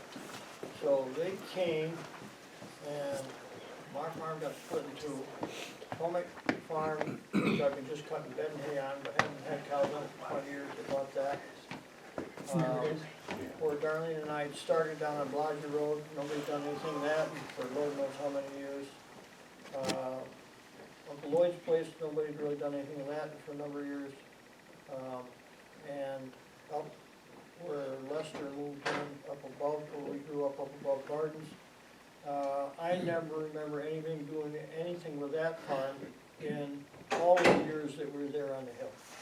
So, we wanted something good to happen, only time will tell, but so far, I don't agree with the way they farm. I'm not an organic person. I mentioned I'm a production freak. But we've gone from having just Darlene and me there on the hill to now there are 7 families, and they all think about owning land and having livestock and farming the land, and so we can feel good about that. And with 30-some young people in the crowd now, they're going to continue to grow. So that's what's happened. Go ahead. Can't forget, we've got a lot of farmers over here in the corner that are over the hill. They're not, they're almost out of the Fairfield area, the Vegas. They have moved in, and what the Irish are doing to the land that we just described, the Vegas did 30, 40 years ago. Vegas came and took over a farm that hadn't been operated a long time, and they've got a nice beef operation over there. So we weren't the only farmers, they're only dairy farmers, we weren't the only farmers. And there's another farmer that does crop work. The Amish, to understand them, because we've lived and worked and transported them, I think there's a couple of things you need to know. Everybody, it seems like, has some sort of perception of what the Amish are. Maybe they had a visit to Lancaster County, Pennsylvania. What we've found over time is there's lots of different Amish out there. An Amish community is generally, if it's a full community, is made up of 30 families. When it gets to 30 families or somewhere in that neighborhood, then some of them start to break off and they'll start another community, much what's happened here. They came from Ohio, and part of the reason they came here is land's cheap compared to out there, but part of the reason the land's so expensive out there is there's so many out there that they're just outbidding each other for the land. So they've come in time. There will be 30 families here, or that would be the intention. There are new order, there are old order, there's probably others, but the ones that you would observe in this area is the group here in Candor, and the group that is started in the south of Wiggle are new order. In new order, what you would see is things pretty much like what Darlene and I did. I mean, they got electricity, they got tractors, they got skid steers. They still use horses, they still travel with horse and buggy, but they're much more modern in the way they do things. The group in Berkshire is what I guess you'd call old order. We have a friend up there that sold their farm to that. They went in and ripped out a new modern kitchen, ripped out the electric, ripped out the bathroom, put an outhouse out back, and that's the way they want to do it. I'm not gonna say they're right or wrong, or any of them are right or wrong. That's just their choice. And they use gasoline, they use kerosene lanterns on their buggies, where our people, I said, there's no reason there's anybody should be hitting a buggy here in Candor, because they're lit up just like an ambulance at night. I mean, they've got the neon, the LED light across the top and front of the buggies, there's flashers Red on the lights back. in the back. You know, One of the first nights we saw them going down the road, I said, what's going so slow? It looks like an ambulance coming. They're lit up well. And in contrast, we were over in Berkshire a few weeks ago visiting a friend, and, you know, we knew the buggies, that there were buggies there on Wilson Creek. As we came down Wilson Creek, when we came to a corner, I was right beside them before I saw them. Never saw them till I got, you know, they were coming around the corner this way, and I was going this way. So their lantern didn't show till I was right beside them. And we could use some fluorescent paint. Yeah, yeah. For the- They, three things that the Amish community, families, they structure their lives with.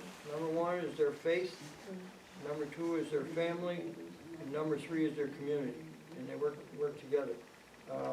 We were, because of the efforts we had the opportunity to build a new barn where Darlene and I are going to live, and that's a story for another day, but they volunteered to help me put the roof on our new storage shed. It's a 40 by 100.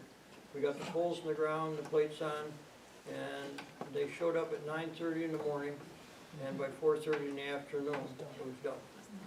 New roof, trusses, the whole thing, and in the middle of the thing, they shorted us one truss, and we had to build one truss to slow us down. But when they go to work, they go to work, and they, you know, the older fellas in the community work the ground, all the young kids, you know, the ones that were working up in the rafters were 14 to 20 years old, running around like crazy, you know. But they're good people, they got their heart in the right place, and we just hope in time that it will make a difference in the Candor community too, and they want to be good neighbors. I think that's fair to say. Rob referenced a group in south of Wiggle.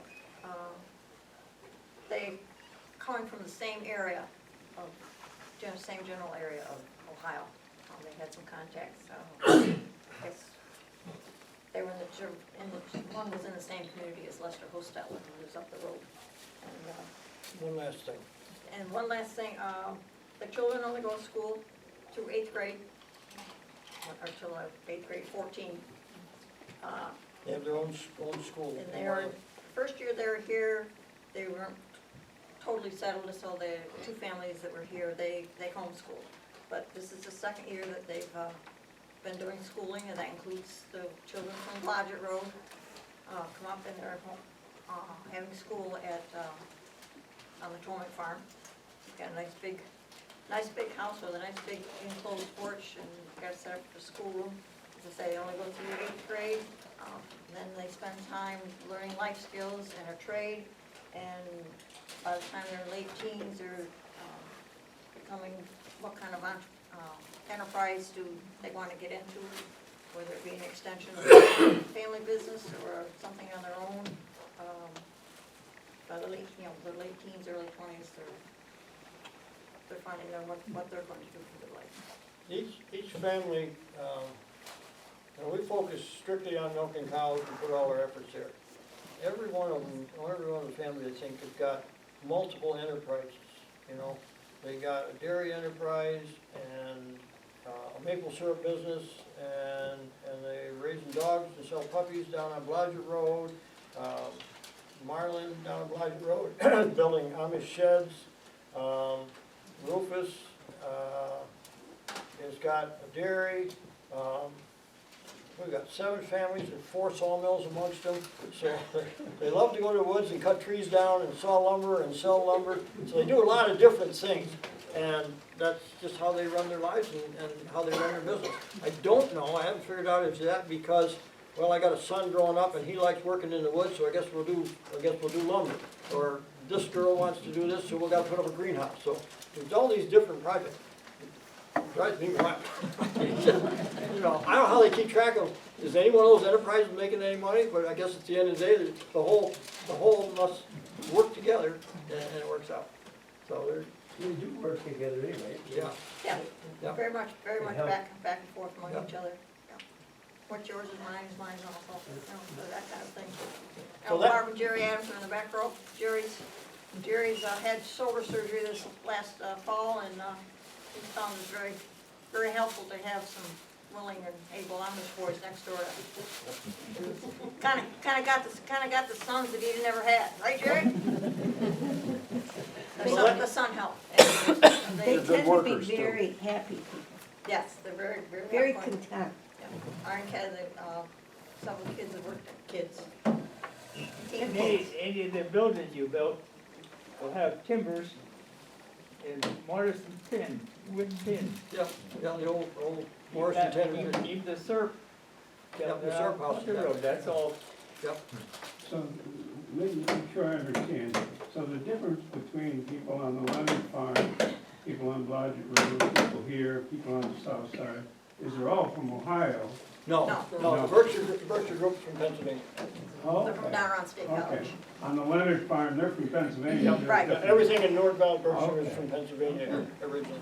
Okay. That's the old road. That's More old. the old road, right? Yep, their buggies are different. Yep, they dress different, So, Okay. good. What should we be doing to be good neighbors to them? Give them Just work. keep on doing what you're doing. Yeah, treat them Speak like mine. normal people, you know, don't treat them like there's something special or some freak of nature or anything like that. Yeah, don't treat them any different. Just Huh? treat them as friends. Treat them as, If they wanna be friends with you, you be That's friends right. with them, just be normal. when the village had the major storm went through, Yeah, I brought 5, 6 guys, and that was them saying that they wanted to come down and help the village. They came down and spent a day and did nothing but cut trees off the homes, cut them up, pile them up. They worked all day, and of course, everybody over here is trying to pay them, and of course, they're saying, no, this is our community service. So they want to be part of the community. Yeah, they come to, well, the fire company, they'll come down and help there. They won't help on a Sunday, but if we do a barbecue or fundraiser on a Friday night or Saturday, they're there. What can I do? I can't keep the kids' names straight. Neither can we. Because it takes a little while. Yeah, it I'm does. better about the adult people, but the kids, of course, the girls are all dressed alike, and they come in and I just can't. I can only remember Leah, and that's because there's a girl in our fire station, Gunther, Sharon Gunther's daughter is Leah, and her friend is Leah. Well, I can remember that, but I don't remember the name. Jerry, Interesting thing about their faith, strictly King James Version, they believe in the Trinity. They would be like in any other Protestant church, except they separate men and women. We went to one of their sing-alongs, and first part of it was in German, but the second they brought out some hymnals, and they were old Methodist hymns, but there wasn't anything on the bottom that said it was Wesley, that they were Methodist hymns. But they're super neighbors. good people. And they do pay taxes. Yeah. Yes. And they do pay taxes, and they do pay social security, because they help them on our payroll. Well, They have their own church? Yeah, they meet in their homes, they meet in their homes. Yeah. This group has not built a school, or doesn't intend to build a school, and not a church either. They meet in homes, and it moves around. You know, it'll be a month in your home, and then a month in yours, and then a month in yours. I think the one down the Leonard Farm had their own school. Yeah, Yes. that's their There's difference, two- yeah. there's two schools They over- built two schools. Yeah. There's one down toward North Valley somewhere, we haven't figured out where it is, but there's one toward North Valley, and there's one up in East Berkshire. You could hire some of these people for their skills. Yeah, Rufus came and put a porch on my sister-in-law's house. Rufus did? Yeah. Lester Hostetler is the construction person, real construction person in the group. I worked with him, he was the ramrod when they built my new shed, and I transported him back and forth to his different jobs. And he's really knowledgeable. He can build anything. Michael Zook from up in Interlake, he's done a lot of roofs in our area down there. He's done my boys' roof and so on. He has a driver, brings him down. Invited me, his son was getting married, he was doing my son's house. So he said, get time out, you come up, we have good food at our wedding, invited you. No kidding about that. Did you go? No, I couldn't get Oh, up. you missed the treat. Oh, you missed it. We went to Rufus's wedding in, No. or. Isaac's wedding. Isaac's wedding. We went to Isaac's wedding in, Morris, New York. I know it's Michael Zook though, he's more, probably, maybe the old order, I don't know, but that's the way he dresses, I know. And we went to Isaac's wedding, and it was that cold first weekend in October, on Friday. Oh, it was cold, wasn't it, Lila? Yes. It was cold. Ceremony started at 8:30 in the morning.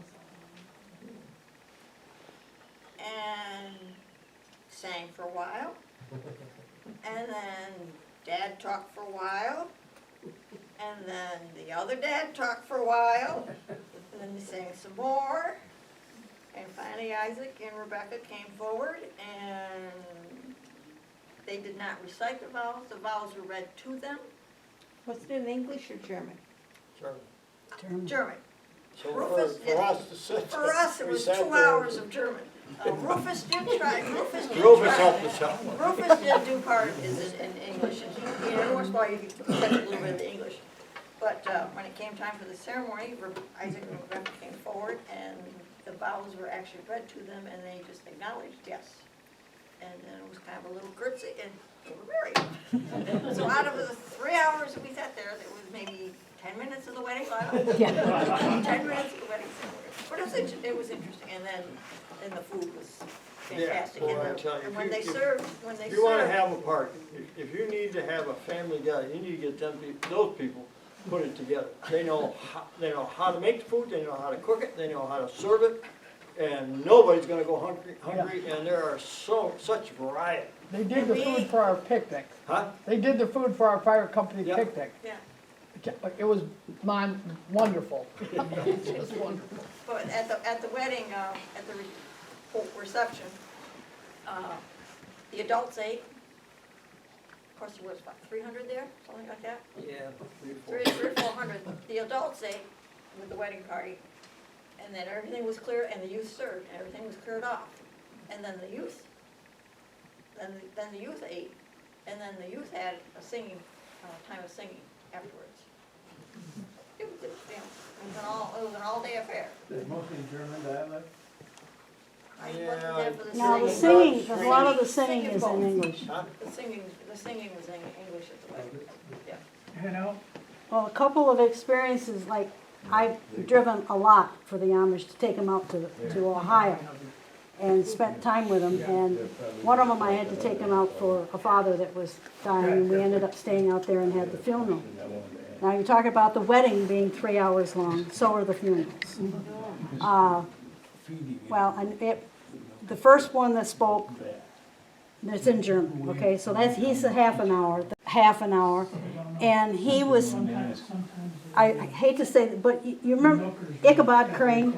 You know, really tall, spindly, old, had a beard on, and these long, spindly fingers, and he's talking in German.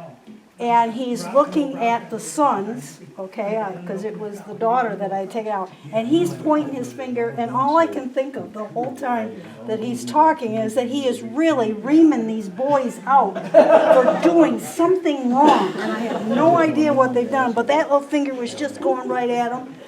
Then the next one got up and talked, but it was 2 hours worth of German, and I'm sitting next to one of the friends of Marnita's, and afterwards she said, "Did you understand anything?" And I said, "Nope." I said, "But I'd really like to know what the boys did wrong that second preacher was giving them." And she says, "Really nothing, that's just the way he talks." He wasn't reaming. I thought he was really giving the sons a really ripping because he was so bad. They had done something so bad, but yeah. They're just super people. And when I go out there, there's a place for me to stay if we have to stay overnight. I don't pay for a room to stay out there. I stay with family, or they have a place for me that I can stay. They're super good friends. Rose or Robin or Heather, you got any remembrances of your growing up days that we didn't cover? For me, it's not so much the remembrances, but Kevin and I have chosen to live in Spencer, which I know was, at one point was not the place for us to go, but we landed there. And just thinking back, you mentioned it, you asked when the accident was. And so for me, there's these different milestones, and one of them was Heather's accident. And that happened in May of '92. But thinking not so much about the accident, because the community did come up. I don't know how fast, like, I know you were there, but how fast, I know Jim and Laura Morris were there within minutes of knowing this accident had happened. So how fast the community came to the hill to help out. And I don't know that it was necessarily, were they coming to help with chores? Were they coming for moral support? Was it the ambulance? Was it like, it just was amazing how fast people were there. So I think about, from there, I thought about, we are really blessed. We are a family of 23 people now. From mom and dad to 23 people. We are all alive. And apart from dad missing one finger, we all have all of our limbs. So, and that was, to me, that's one major accident, dad losing a finger. There was a couple broken ribs along the way. Your brother broke some ribs along the way. You had that accident. Betsy's got a ding on her cheek from the same accident. But, we were really blessed to grow up this way, but also we're all alive today to tell these stories. And that's, I think about the Gunther family, and they don't have all of that. Like, there's so many farm families that, whether they've lost a child or they've lost a farm worker, a parent, it was a very unique way to grow up, and I still use it today. Like, I know we all are in service of some way, and it still affects who we are today. And I think being here in Candor in a small place, it would be different if we had moved to Interlaken. I was one of the first that said, I'm going to go live with Aunt Lila through high school. I'm not moving, that's all. So that's kind of where I'm at, kind of bringing it all together. Heather? It's just, as I listen to Dad talk about his connection to Cornell, I think it's kind of come full circle. Certainly Betsy spent 4 years there. And Betsy may have opened the door, but she didn't get me the job, but I've been at Cornell now for 12 years. In the dairy group, and that Dad mentioned hosting the students from Cornell for the field trips and bringing those 4 students back to do a project that was started in the 80s. that still happens today. So, to kind of see that legacy continue and what it is today, it's now a group of 20, it's a whole class that comes and they do the project in 2 days. But just to see that kind of legacy and kind of have that sense of I was part of this when it all started, is pretty cool. I'll keep mine short and sweet. I think it just all comes back to roots, and Candor has really deep roots, and we have really deep roots as a family because Mom and Dad decided to settle here up on the hill and stay here. And I think for all of us as we grow into our adult lives and have our own families, and as our family grew to 23 this fall in November, with Betsy having grandchildren, or having children for my parents to have now 11 grandchildren. And some of us are in the teaching field, some of us work with different generations, and we, as you all can see it, we live in a different world now. I teach at the college level, and seeing, Robin teaches at the elementary school, seeing the influences to life, whether it's to the students, young, old, or older adults, it's a societal change, but I am grateful for the roots that I came from because I stick to those, and I'm not that old yet. I'm getting there. But, Couple weeks, bro. We can talk about 2 weeks from now. But I call myself old-fashioned because I stick to some of those hard, fast, like country, simple life roots, and it's nice to see. It's been fun to see the transition of life from us being simple to now the Amish community that has come up on the hill, where life is really simple, and in, I think, our culture, it's not as simple anymore, and so trying to keep it that way. So I come back to my roots here in Candor, even though I don't live here anymore. So, Sorry, thank you. one more thing, I promise. It's an appreciation thing. It's a thank you to the Historical Society from us to have Mom and Dad share this, because when we were growing up, we were the only farm kids in school. And that was such a unique experience that our peers really didn't understand what we were doing. And Melvin Foster, I think for me, hit the nail on the head. Around when we had been out of high school 10 years, he said, I need to tell you something. And I said, what? He said, you were the hardest working student in our class. And I said, Melvin, no, I wasn't. My grades weren't, my grades were good, but they weren't great. He goes, no, but you were in the barn before you went to school, you played sports, you were in the barn after school, you were there before church on Sunday, you were there after church on Sunday. So that perspective, came later. But just, for me, appreciation to the community and the Historical Society to help us share this story when we were really kind of living it alone growing up. I think that's the problem with our society today, is that every child doesn't have a chance to work on a farm.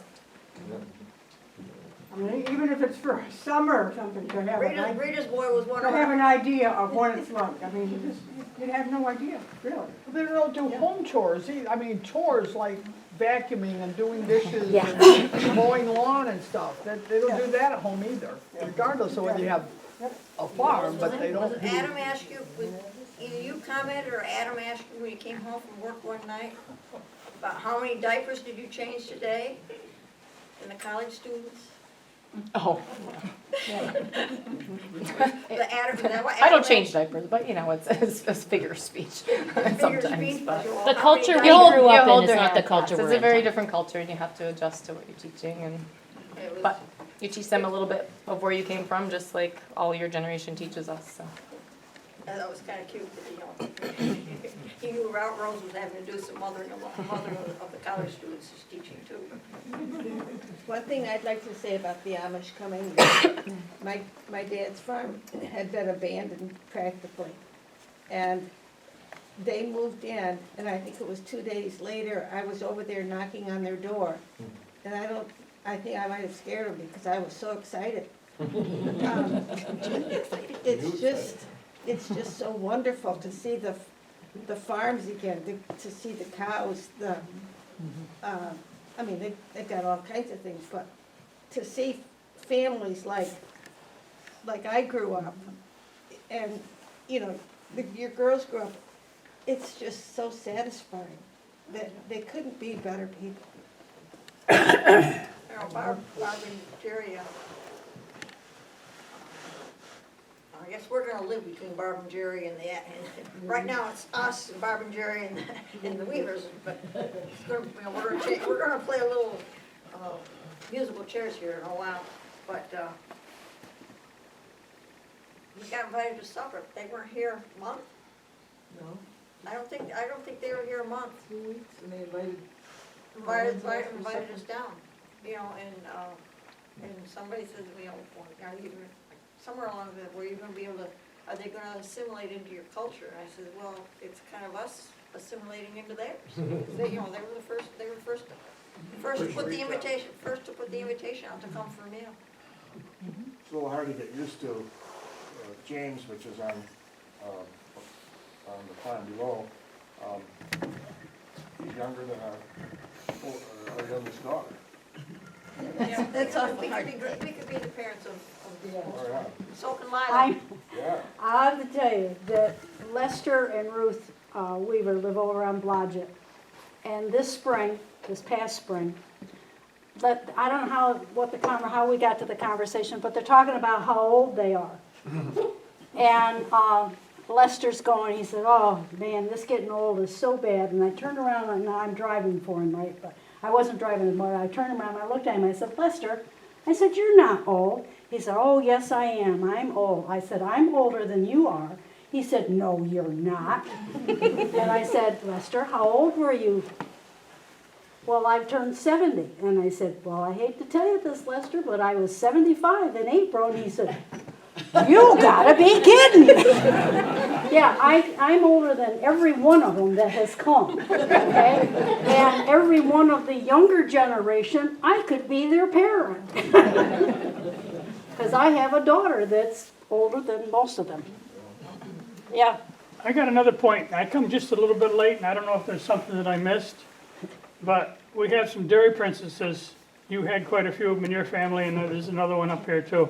Yes. So that's something that that was- you produced a lot of them were produced on that hill is the point I'm getting to. At least 5 that I know of. That's why I forgot to mention Seven the one of them came off the hill. Okay, I know 5 quite well. Dogs, Jeannie, and our 5. I want to comment how Rob has survived of women, or a house full of women and a barn full of women. He has really done good. Yes, ma'am. He had a place to hide. I want to comment now. Kevin opened the door. I got one on Kevin. We pick on Kevin and Robin that they met out behind the barn. Which is not true. We did. We're building the shed out Wasn't back. behind the barn. Kevin's brother was working for us at the time. And we had an addition on the farm, onto the barn. And I don't know if you said something about extra help. Anyway, Rick says, well, you know, my brother doesn't have a job. He's available to help. So Kevin came up to help Rick work on the back of the barn. Now Robin's 14. And that's when Kevin picked her up. This was before Betsy was born, so Betsy doesn't know life without brother Kevin. Well, it's been a fun ride. I got to admit that. When Darlene and I were putting this together and we sorted through the file and the boxes of plaques and news articles and all the things we do, it's just like, how'd that all happen yesterday? Because it's been a seemingly quick ride. We've done a lot of things, and like Robin said, we're here to tell the story. But you know, I mentioned, you know, others looking at the farm and don't agree with everything that's going on there now, but I am glad that the neighborhood is continuing, and it looks like there's going to be life down the road, even if it isn't exactly like I would do it. And so I think I can feel good about that. Yes, That's right. that's right. And that, you know, I mean, that property there on the corner of Candor Hill and Fairfield, That makes a and pretty the good. fellow from out of Cincinnati, you could, No, Cleveland, you know, you could almost see that, you know, that could easily have gone that way. Rob, you were instrumental in bringing the Amish to. yeah, Yeah. that's, Yeah, that's what we're talking about. Yeah. Betsy kind of planted the seed, and then I said, you know, this looks like the right direction to go. not knowing that it's gonna be a perfect fit, but, I think it's the right direction. It's sure better than all the farms that are sitting idle with the barns falling down. Chris Lucic just spoke up, and one of our hired help over the years was his boy. Started when he was a senior in high school, worked milking, milk for us, and You learned a lot. then he worked full-time for us for 4 years. Well, thanks again. They've got a bunch of refreshments. We're gonna be around if you have any questions. Got